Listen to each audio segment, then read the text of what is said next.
Ассалаумағалейкум. Еңбекші ауылындағы Сейіт бауырымыз Бауыржан Момышұлы мен Жамбыл Ақсақалдың арасында оқиғаны видеоға түсіріп жолдаш деген екен. Сол бауырымның өтініші бойынша жолдайын деп отырмын.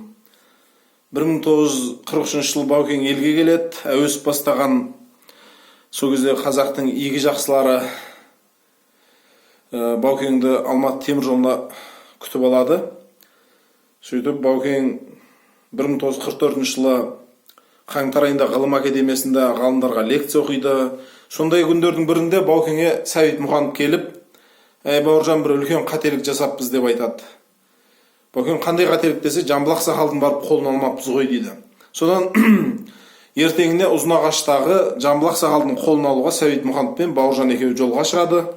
Ол кезде Ұзынағашта Жамбыл Ақсақалға өкімет жағдайын жасап, үйін салып, көлігін беріп дегендей бүкіл жағдайын жасап арнайы отырғызып қойған. Сон барған кезде төрде бір уыс қара шалды көрдім дейді. Баукең атақ даңқына қарап, Жамбылды бір зор денелі, үлкен бір кесек денелі, үлкен ірі адам деп ойлаушым. Жоқ, кішкентай ғана қара шал екен дейді. Сон барғаннан кейін Сәбит Мұқанов таныстырыпты. О, жәке, мынау соғыста Әзірет Әлидей жауды жайпап жүрген Бауыржан деген батыр балаңыз болады деп сөйтіп таныстырады. Сонда Жамбыл Ақсақал Бауыржан айтады, мені сынап екі көзімен тіп-тіке маған қарады. Сынап тұрған білдім, мен де әдейі көзімді алмай, мен де ежірейіп қарадым дейді. Соны бір кезде Жамбыл Ақсақал былай деп айтыпты, мына қызталақтың түсі тым суық екен, батыр болса болар деп айтыпты. Соны артынша сұрақ қойды дейді Бауыржанға, сен батыр болсаң айтшы, Өтеген мен Сұраншыдан да өткен батырсың ба деп сұрақ қойыпты. Ойланбай жауап бердім дейді Баукең. Жауабы былай: Сұраншы деген сарқырап аққан су сияқты батыр еді, мен оның бір тамшысы ғанамын. Өтеген деген қаптап келе жатқан өрт сияқты батыр еді, мен оның ұшқыны ғанамын жәке. Дүниеде от пен судан мықты жоқ, мен екеуіне тең келе алмаймын деп жауап беріпті. Сонда Жамбыл Ақсақалдың айтатын бір сөзі бар. Мына қызталақтың түрінде емес, тілінде де бірдеңе бар екен. Қонақ болыңдар деп айтады. Сонда байқасаңыздар, сол қысқа уақыттың ішінде Бауыржанның тілінде бірдеңе бар, түрінде бірдеңе бар екен деп батырлығын айтып отыр. Тілінде бірдеңе бар екен деп жаңағы жазушылық, ғалымдық қырын айтып отыр. Міне айналдырған бір 5-10 минуттың ішінде осындай бағасын беріп үлгерген. Содан бір кезде дастарханға жайғастық дейді. Содан бір кезде кәдімгі қошқарға атқа мінген құсап мініп алып, аумин деп бата сұрап бір бала кірді дейді. Содан Жамбыл Ақсақал Сәбитке айтты, палуан, Сәбит палуан дейді екен.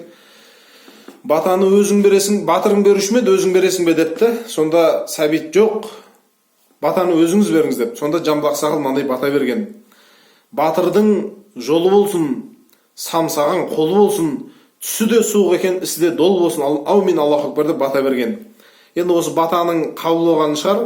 Кейін соғысқа барғаннан кейін Баукең дивизия командирі болған. Жаңағы батаны қараңыздар, батырдың жолы болсын, самсаған қолы болсын деп тұр. Ол дивизия дегеніңіз 10 мың мен 20 мың арасындағы қалың қол ғой енді ол. Мен сол бата қал болып кеткен деп ойлаймын. Содан бір кезде ет келеді. Ет келгеннен кейін жаңағы Хамит Ерғалиев бар дейді, дастарханда. Баукең айтады, Жамбыл Ақсақал бар, Сәбит бар, етке кірісіп кетті. Мен әдейіге түсімді бұзып, етті жемей отырып қалдым дейді. Соны ешкім байқаған жоқ. Жаңағы 100-ге жақындап қалған Жамбыл Ақсақал байқап Сәбитке айтты, анау қызталағың делбе болған жылқы ұсап, нағып ет жемей отыр депті. Сәбит бұрбай, Бауыржан еттен ал дейді, мен одан бетер түсімді бұзып жемеймін, ет жемеймін деп айттым дейді. Не болды саған, бөгіп қалғанмысың дейді. Сонда былай деп айтты Баукең, мен анау қаптаған оқ пен оттың арасынан ет жеу үшін келген жоқпын, сыбаған жау жеңген соң жеймін. Мен ол соғыстан Жамбыл Ақсақалдың сарқытын ішуге келдім. Ол үшін анау тұздыққа сақалын батырсын, соны еттің үстіне құйсын, содан кейін ғана мен ет жеймін. Сонда сарбаздарға Жамбыл Ақсақалдың сарқытын ішін деп айтып барам дейді ғой. Осы әңгімені сөзбе-сөз Сәбит жәкеңе жеткізеді. Жамбыл Ақсақал былай деп айтыпты, бұл қызталақтың онысы да жөн екен, бірақ оныңа айт депті.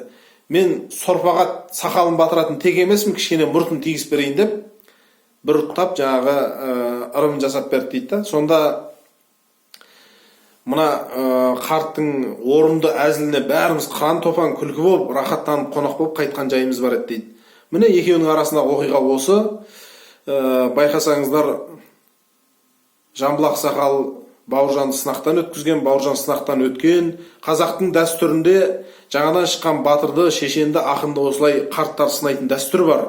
Сол сынақтан өткен адам жалпы тарихта аты қалады, сол сынақтан құлаған адам оңбайды. Баукеңде кейін міне батыр ретінде қазақтың қадірлі ұл болуына осы сынақтың да айтарлықтай үлесі бар деп ойлаймын.